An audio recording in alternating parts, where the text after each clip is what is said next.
So one week she's calling you her soulmate, the next week she's confused and needs space.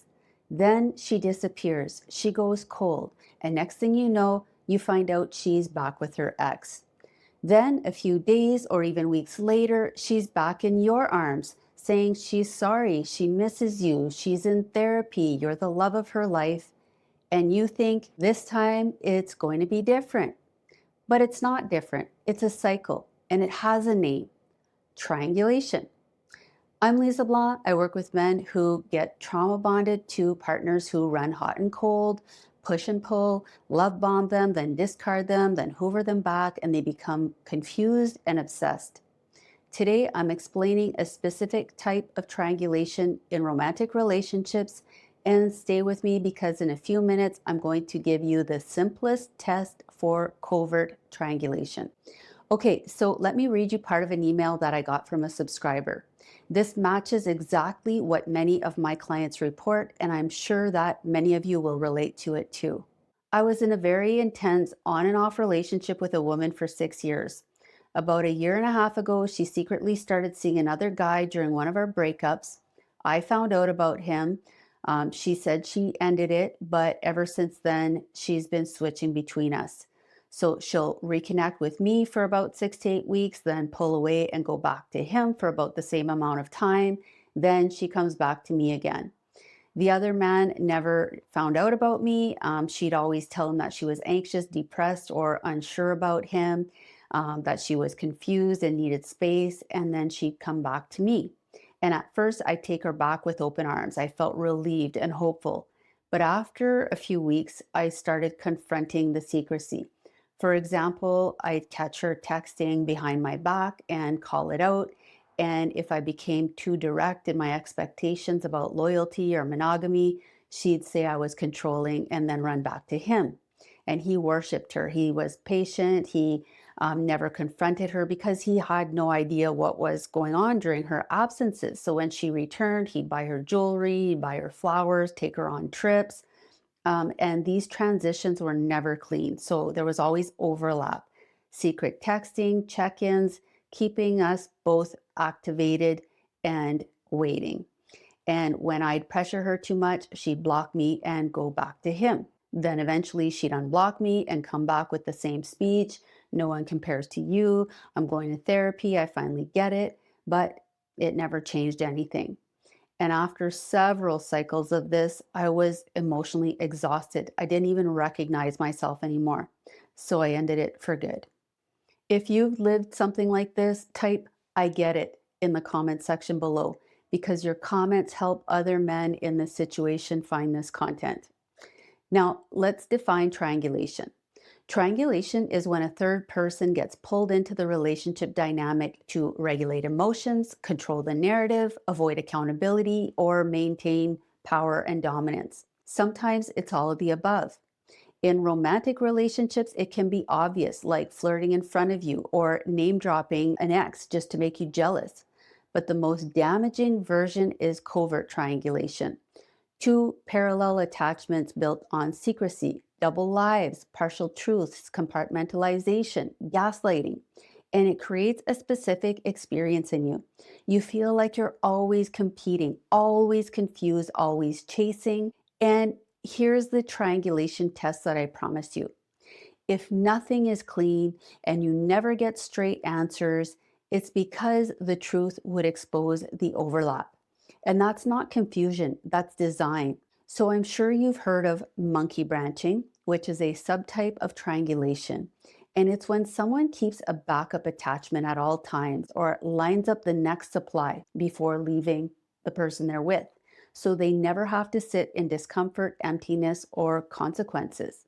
And this is basically a dual attachment regulation system. Usually, one partner is used for stimulation and the other partner is used for safety. The intensity stimulation partner is used for activation, drama, pursuit, conflict. It's a dopamine hit. The safety partner is used for soothing, stability, caretaking, reassurance. And in this relationship, there is low confrontation, predictable access to resources and services, and no pressure. This partner functions like an emotional charging station. So the person bounces between intensity and safety to regulate their nervous system. And this is where triangulation becomes the perfect system. Because they've kept two attachments active, they can medicate their nervous system on demand. Cocaine when they feel empty and bored, tranquilizers when they feel overstimulated or stressed. So when they feel depressed, bored, empty, or dead inside, they switch to the intensity partner for the dopamine hit. And when they get overstimulated, exposed, or held accountable, they switch to the safety partner to escape, to calm down, and to reset. And triangulation makes that switching easy. If one relationship starts to require vulnerability or accountability, they can instantly shift to the other one. Now, you might feel hopeful every time she comes back, but here's the brutal truth. In a triangulation cycle, the return isn't love, it's maintenance. It's what keeps you on the line, hopeful, waiting, available. That's intermittent reinforcement, random reward, random withdrawal. That's how addiction gets wired. And in triangulation, that unpredictability is amplified because her attention is constantly split and constantly shifting. So your nervous system becomes hyper focused on the next return, the next apology, the next moment where she comes back to being the version of her you fell in love with. That unpredictability creates addiction, aka a trauma bond.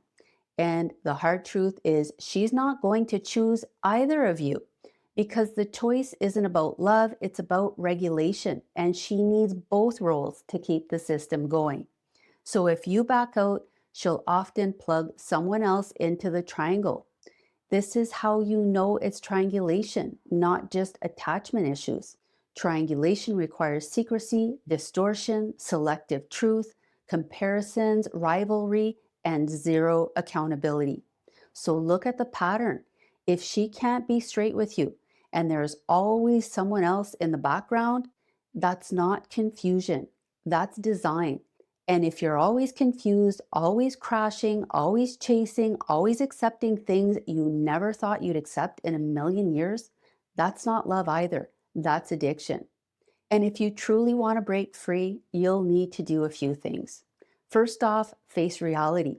If her consistent pattern of behavior was secrecy, switching, instability, and confusion, name the pattern clearly and stop debating reality.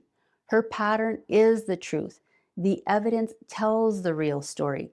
And if this has happened more than once, you can bet it will happen again. Second, ask yourself why you're still participating in the triangle. What's the payoff? Listen, if you've tried to break free many times before, then you need to treat this like an addiction and get professional help. And if you can't afford it, consider an SLAA group if you're the intensity partner or a codependency group if you're the safety partner. Because, like any addiction, this will bankrupt you in the end. Third, set your expectations. Detox isn't fun, it's hell. Most people can't tolerate it, which is why they go back to the drug despite knowing the negative consequences. So expect cravings, expect rumination, expect to feel terrible. That's withdrawal, and there's no way around it. And if you truly want to step out of the cycle, no contact is the fastest way to detox, or at least very low contact if you have no other choice because of, kids, work, or other obligations. But here's the key to no contact. No contact means cutting off all behaviors that keep the chemical loop alive. Checking social media, asking mutual friends about them, rereading texts, replaying conversations, researching narcissism at 2 a.m., and just one last drive by their house. No contact fails when you keep microdosing them through your phone and through your mind. If you're stuck in a triangulation cycle, I want you to hear this clearly. Triangulation is not a love story. It's a regulation system that uses people as emotional crutches to avoid fear, shame, emptiness, and accountability. And without intensive treatment and consistent effort over a very long time, real change is extremely unlikely. Okay, so if you found this video helpful, please take a moment to like, comment, and To learn more about other forms of triangulation, click on the link above.